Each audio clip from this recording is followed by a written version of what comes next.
Hi friend, this is Vipin. Welcome to Guruji maker. आशा करते हैं आप लोग बहुत अच्छे होंगे। तो फ्रेंड्स, ये बीएड बीटीसी का जो विवाद चल रहा है ये ख़त्म होने का नाम ही नहीं ले रहा है। और उसके पीछे रीज़न भी है, क्योंकि बीएड वाले अलग अपनी दुनिया में उड़ रहे हैं और बीटीसी वाले अलग। क्योंकि प्रॉब्लम यहाँ पे अब सिर्फ और बीएड और बीटीसी की नहीं है, यहाँ प्रॉब्लम हो गई अब इमोशन की।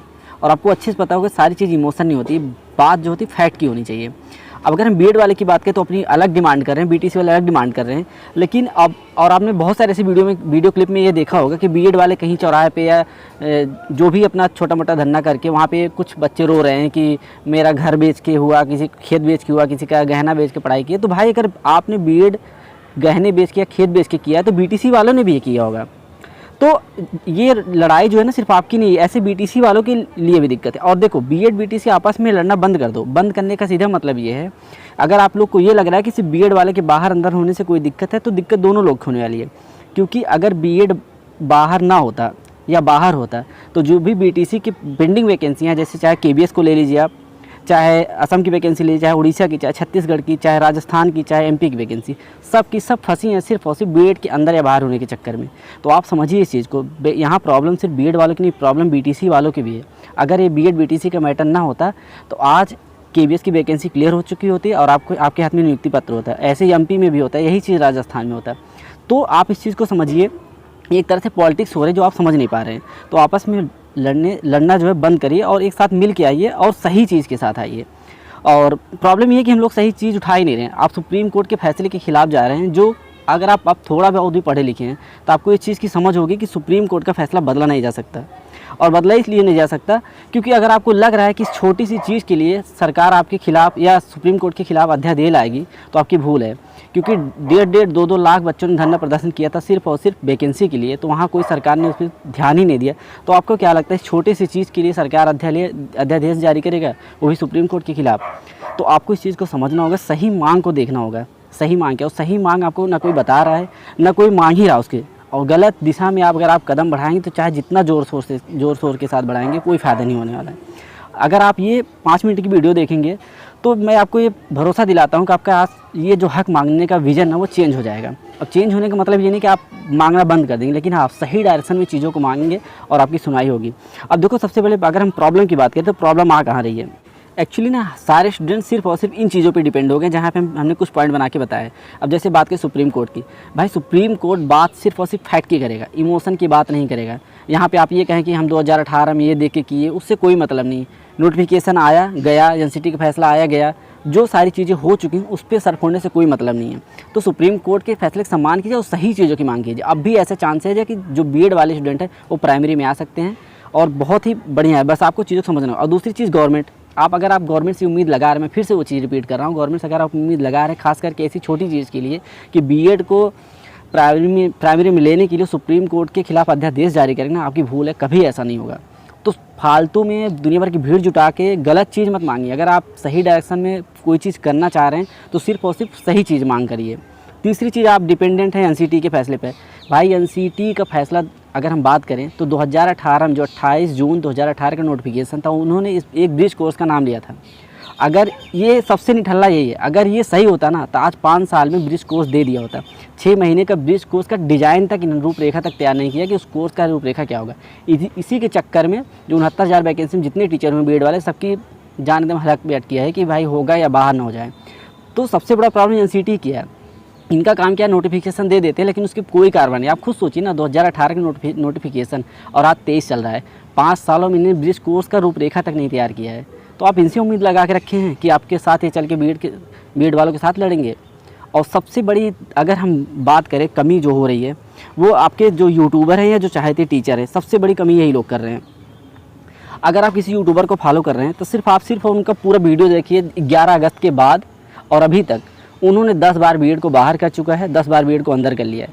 उन्हें खुद नहीं पता, उनको बस व्यू चाहिए, कंटेंट चाहिए, बस जो उनको चाहिए आप लोग दे रहे हैं।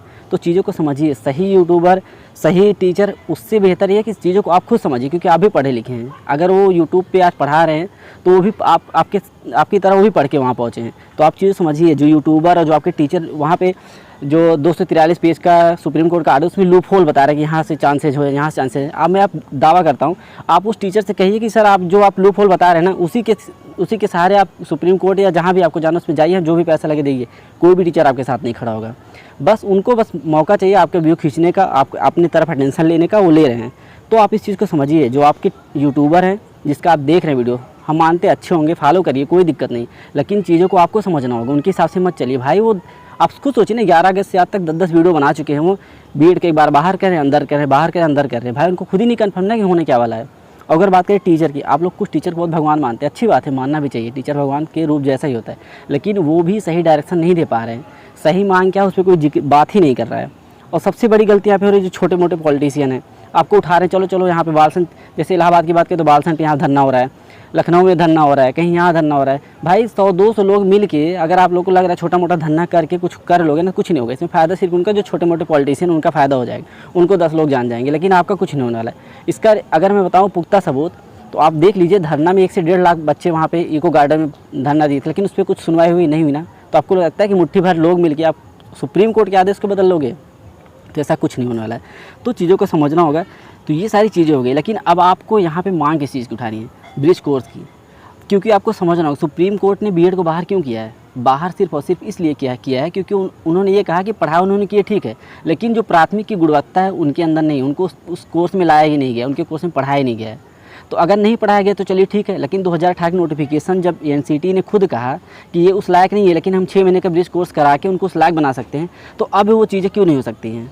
आप सोच के देखिए, जैसे अगर उस समय 2018 के समय 6 महीने का कोर्स करके आप जो प्राथमिक की गुणवत्ता है, जो आप बच्चों को पढ़ाने की गुणवत्ता वो ले सकते हैं, तो आज क्यों नहीं ले सकते हैं? 2018 की नोटिफिकेशन जो उनको अलाउ किया गया, तो आज भी वो चीज़ होना चाहिए। हो सकता है, हम मानते हैं कि जो 2023 में जो 11 अगस्त को फैसला आया, उसके बाद वालों को ना अलाउ करें, लेकिन उसके पहले वालों को अगर ये चीज़ दिए थे तो उसको भी अलाउ करना चाहिए। और यहाँ पे सिर्फ बीएड वालों के लिए, बीटीसी वालों के लिए भी ब्रिज कोर्स आना चाहिए 6 महीने के लिए, कि वो आगे जा अपर प्राइमरी या ऊपर जाके तैयारी कर सकें। भाई अगर फ़ायदा हो रहा है, दोनों तरह से फ़ायदा होना चाहिए। तो यहाँ पे आपको समझना, ब्रिज कोर्स ही एक ऐसा एडवांटेज है जहाँ से आप वहाँ तक पहुँच सकते हैं। बाकी आप सुप्रीम कोर्ट फैसले के खिलाफ नहीं जा सकते। तो आपको कान 2 तरीके से पकड़े, सीधे एक होता है सीधे हाथ से कान पकड़े, एक उल्टे हाथ से कान पकड़ना। सीधे हाथ से कान पकड़ने का मतलब सिर्फ ये है कि आप सुप्रीम कोर्ट के फैसले के खिलाफ जा रहे हैं, लेकिन उल्टे हाथ से कान पकड़ने का मतलब ये है कि आप ब्रिज कोर्स का सहारा लेकर सुप्रीम कोर्ट के फैसले की विरोध कीजिए, एनसीटी के खिलाफ जाइए, क्योंकि आप यहाँ पे कुछ नहीं कर सकते। लेकिन अगर ये ब्रिज कोर्स की बात आप करें तो उनको समझ में आएगा कि हाँ, यहाँ से चांसेस है, एक लूप होल है जहाँ से सारी चीज़ें हो सकती हैं। तो सही चीज़, सही मांग के साथ सही दिशा में आप लोग काम करिए, और बीएड बीटीसी दोनों लोग को साथ में आना होगा, नहीं तो कुछ नहीं होगा। आने वाले टाइम में आप एक हंसी के पात्र रह जाएंगे। बीएड वाले अपना क्लास 6 के ऊपर तैयारी करेंगे, बाकी ये प्राइमरी वाले, जो बीटीसी वाले, प्राथमिक में ही रह जाएंगे। तो मांग को सही दिशा में और सही तथ्य के साथ आप आगे बढ़िए। बाकी इन सब चीज़ों से, धरना प्रदर्शन करने से कोई मतलब नहीं है। धरना प्रदर्शन करना है तो सही मांग उठाइए। आशा करते हैं मेरे द्वारा बताई गई सारी चीज़ आपको समझ में आएंगी, और इस वीडियो को आप लाइक करें, सब्सक्राइब करें, इससे कोई मतलब नहीं, लेकिन अगर आपको बातें सही लगी हो तो इसको अधिक से अधिक शेयर करें, क्योंकि जितने मैक्सिमम लोग के पास ये वीडियो पहुँचेगा, शायद उससे बहुत ज़्यादा लोगों को फ़ायदा होने वाला है। तो एक बार लास्ट में मैं फिर से वही चीज़ कहना चाहूँगा कि सही मांग के साथ आप आगे बढ़िए। और ये ब्रिज कोर्स की बात, चाहे आप एनसीटी के खिलाफ करिए, चाहे सुप्रीम कोर्ट से, इस बात को आगे तक ले जाइए। आशा करते उनको 100% ये चीज़ समझ में आएगी, और यही एक रास्ता है जहाँ से प्रॉब्लम सॉल्व हो सकती है। ऐसे ढेर सारी इन्फॉर्मेटिव वीडियो के लिए हमारे साथ बन रहे और हमारे चैनल को सब्सक्राइब करें। Thank you. जय हिंद।